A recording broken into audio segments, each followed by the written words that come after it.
Hello everyone, I hope you're well today. Okay, this is assignment 2 for the Compassionate Self-Discipline class. Before I jump into the actual assignment, I have a couple things to say. One is, mostly I just want to express appreciation. I'm really enjoying the class so far, and I just love the way that you all are showing up for this class. It was so great to get to be with most of you yesterday morning, and also to be with many of you online. And the conversations we've been having, I've found it to be rich and fruitful and helpful and interesting and inspiring. And I'm just really grateful and pleased. This is exactly what I was hoping for. So thank you for the way you're showing up for this class. And in particular, I want to express appreciation for the way, in the online portion of the class, the way people are commenting on each other's posts. It's been happening quite a lot, more in this class so far than have happened in the other classes, and I really like reading those comments and how you're going about that. It's interesting for me because it's something that my teacher would never have allowed in a million years. She just didn't trust people to be able to show up in a centered way in a setting like that without really hardcore structures and boundaries. And those of you who were in the first class that I did last year, the one on Living from the Heart class, you probably remember that at the beginning I asked people not to do that.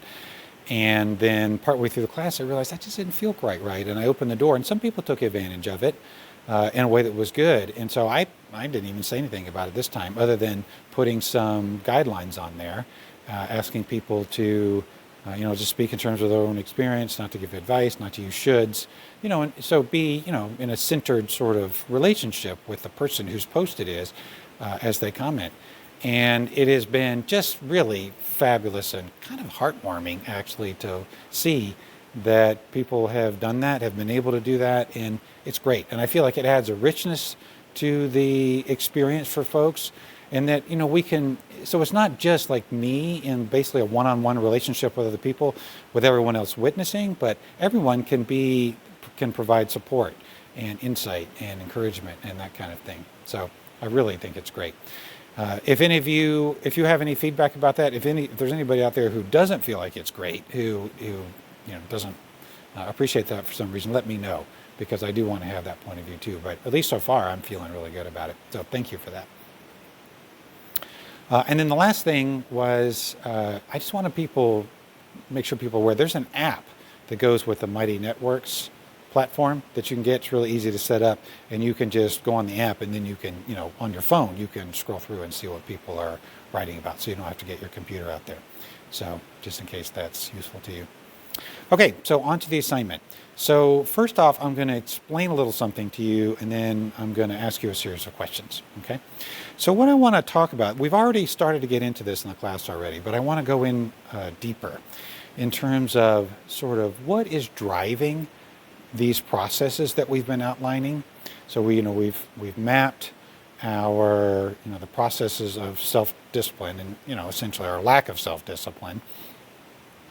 I hope that many of you have looked at the battering cycle video that I did. If you haven't, I'd really recommend you do it. It's a powerful model. I found it to be one of the most useful things, actually, in my experience, in my practice, is to have that model as something to refer to, so to help me to understand what's going on and how to disidentify and how to get out of the self-hating cycles in conditioned mind. So anyway, so we've been looking at those processes, and what I want to look at with this assignment is kind of what's driving those processes. Okay, and here's one way to think about it. So you remember this is the the little demo for the mapping.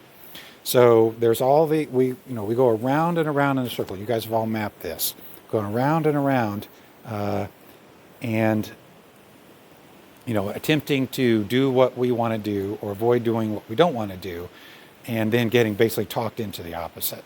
Okay, so the thing to notice about this is that it's a circle. It goes around and around and around. The same applies to here's the battering cycle one. Same thing. It goes around and around and around. Very likely your map that you did of your self-discipline process is very similar to this. It's likely this is what's underneath it, is the battering cycle. So anyway, these things, they go around and around and around, okay? And what they do as they go around and around is they create an identity. They create a self who is having the experience of being in the process.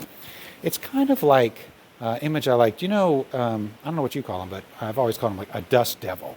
The thing where the wind comes and it swirls around and it picks up a little dust and it makes this little funnel, this little cyclone that kind of moves around. It's kind of like that. Or another image is like a propeller. When you see a propeller, if the propeller is still, it's just like maybe 2 or 3 blades. But then when it spins, it makes something that looks solid. It looks like a solid thing, even though it isn't. Same with a dust devil. It looks like a solid thing, but it isn't. It's just movement, basically, with a little bit of dust in it. So it's kind of like that. So we go around and around and around and around and around. And we're so caught up in the process, and we're so involved in each of the steps of the process that we get confused and think that the experience that process results in is real, and it's who we are. Okay? And so in the middle, inside that is an identity. It's the person who is experiencing this process. So it's the person, in terms of self-discipline, it's the person who's trying to do what he or she or they wants to do, and is trying to avoid doing what he or she or they doesn't want to do, and is failing at that for some reason. So, there's a person there that all this creates. And that person is illusory. It's not who we really are.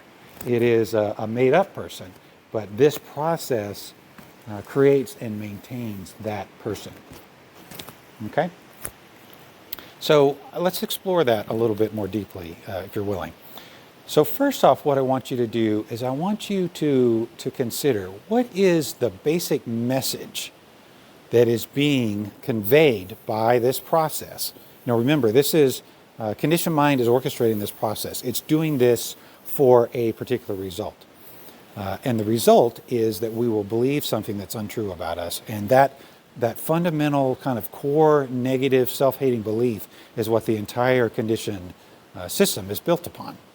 Right? And we all have that. In some way, we've all been taught that there's something wrong with us. We're not the person we should be, and in some particular way. And so I want you to do is get a sense of what that is. So what is the messaging here? Like, what is this person hearing from the conditioned system that this person is believing that causes them to be the self that they are? Okay? So like for me, for example, the central message, I can say it in a lot of different ways, but the most central one is, I'm not good enough. That was kind of implied by the socialization process I went through as a kid.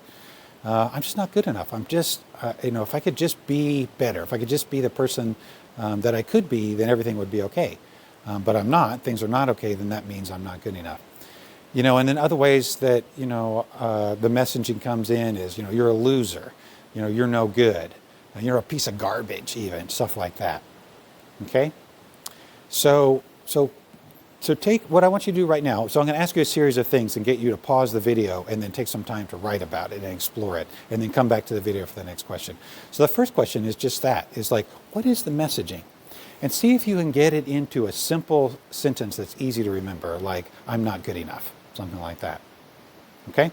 So look at your map. If you did the battering cycle already, look at your battering cycle and look and see what's being maintained by that, and come up with a simple statement to describe the basic message, like the basic belief that's there in the center of this, that all of this is trying to create. Okay? So take a moment to do that, and then when you're done, come back and I'll ask you the next question.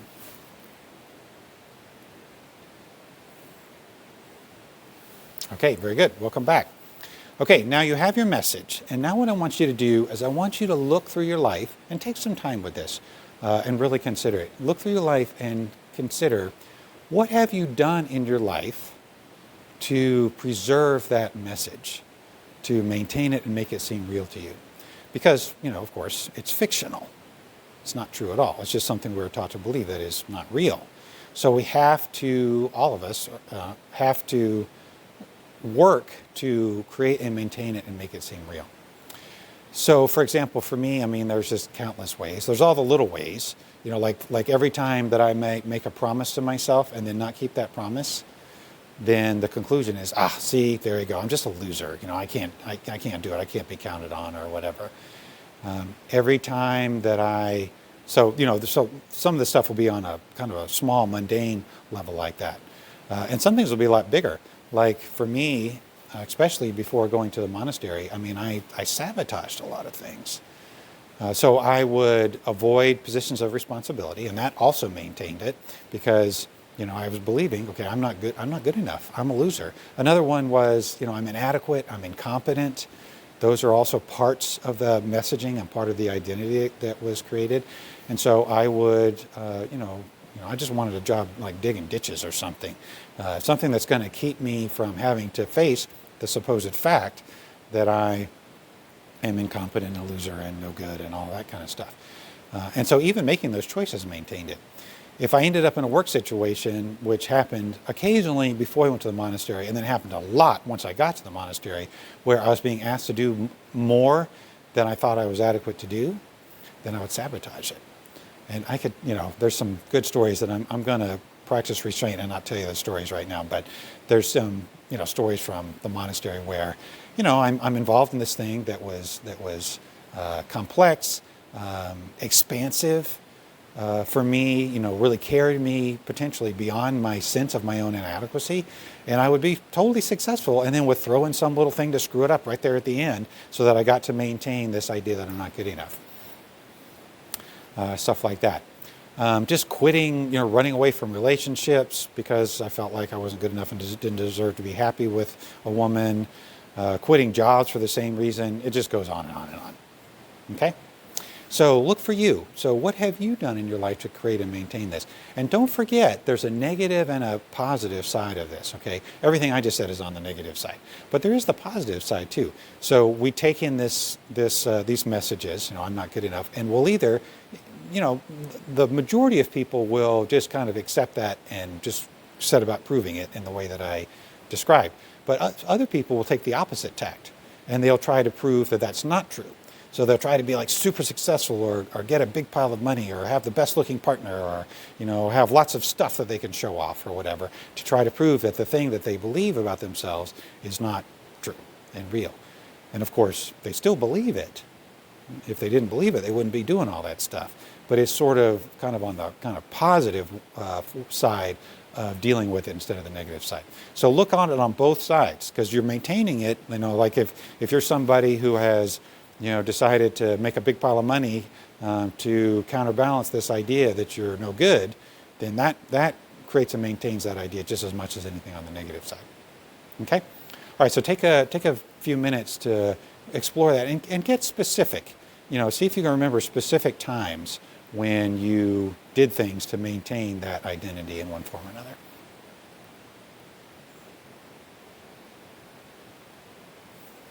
Okay, very good. Welcome back. All right, so the next question is pretty simple. What has been the impact of living with this message, with this self-hating belief on your life? Okay, what has been the impact on your life of living with this self-hating belief? So for me, for example, it had a profound impact for years before I went to the monastery and even for a long time after the monastery. I had a really small life. I couldn't do anything. I was afraid of opening up to any real possibility, to any real goodness in my life. I certainly couldn't have any job that would allow me to, make decent money and make a good living.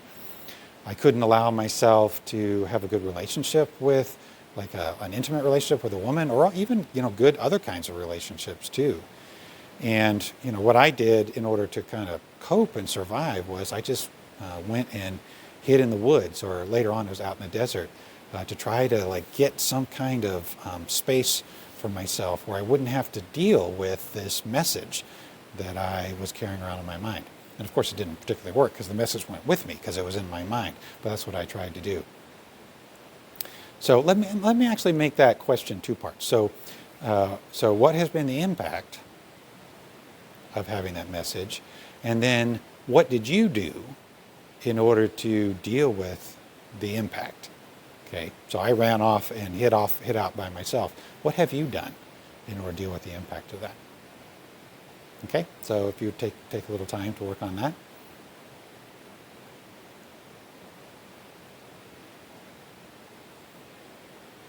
Okay, very good. And so the last question, this one's more specific and relates to compassionate self-discipline. When you look at the message and how you've maintained the message through your life, to whatever extent you have, consider what is the impact of having that message on your ability to have self-discipline, to do what you have said you want to do and to not do what you said you don't want to do. What has been the impact of that? In what ways does having that message in your mind affected your power to make free choices and to truly do what you have decided you want to do? Or to say it on the negative way, how has having that message made decisions for you that were not what you wanted to do? Okay, much like I described. I'm not going to get a job that revolves in your responsibility, because then that is going to potentially threaten my identity, that I'm a loser and I'm no good, like that. Like, what have you? How has that affected your ability to make free choices? Okay, so take a few moments to work on that, if you will.